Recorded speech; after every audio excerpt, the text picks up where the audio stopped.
एक बच्ची मात्र 9 वर्ष की थी, जिसे तैयार किया जा रहा था कि वो शैतान की दूत बन जाए।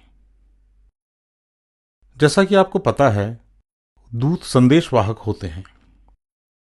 मैं उससे पहली बार जब मिला तब वो 17 वर्ष की हो गई थी और मैंने देखा कि वो वहां पर खड़ी थी, कांप रही थी, पत्ती की तरह।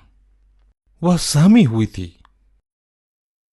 क्या हुआ कि एक दिन पहले मैं केमैन आइलैंड के एक हाई स्कूल में बोल रहा था और मैं भविष्य बताने की चमत्कारी प्रक्रिया पर बोल रहा था।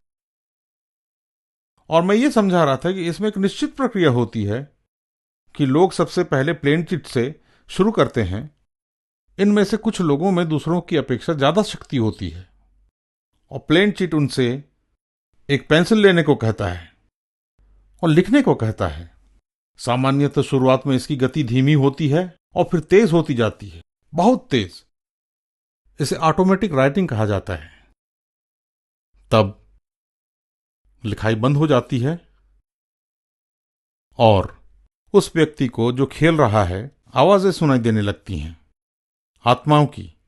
ऐसा लगता है कि आवाजें हमारे मृतकों की हैं, लेकिन लय व्यवस्था 2027 के अनुसार ये आवाजें हमारे मृत स्वजनों की नहीं होती, बल्कि ये शैतानी आवाजें होती हैं। उस लड़की को आवाजें साफ सुनाई देने लगी थीं।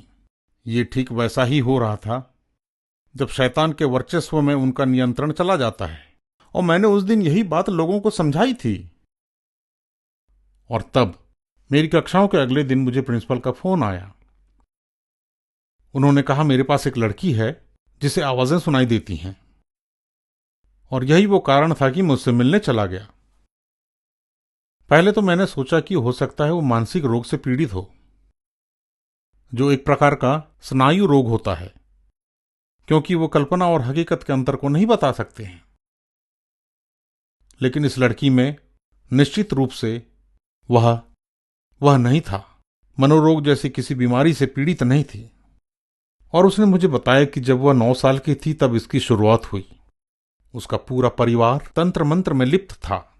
उन्होंने टेबल टैपिंग के साथ शुरू किया और वे प्लेन चिट तक चले गए।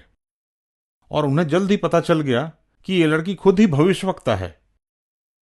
मैं प्रार्थना करता हूं कि वो इस सब से मुक्त हो जाए। आज मनोरंजन की दुनिया लोगों को प्रोत्साहित कर रही है कि लोग तंत्र मंत्र में संलग्न हो जाएं।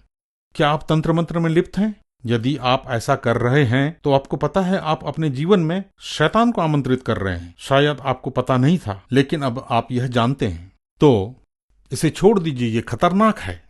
आप अपने जीवन में यीशु को आमंत्रित क्यों नहीं करते, ताकि पवित्र आत्मा से भर जाएं।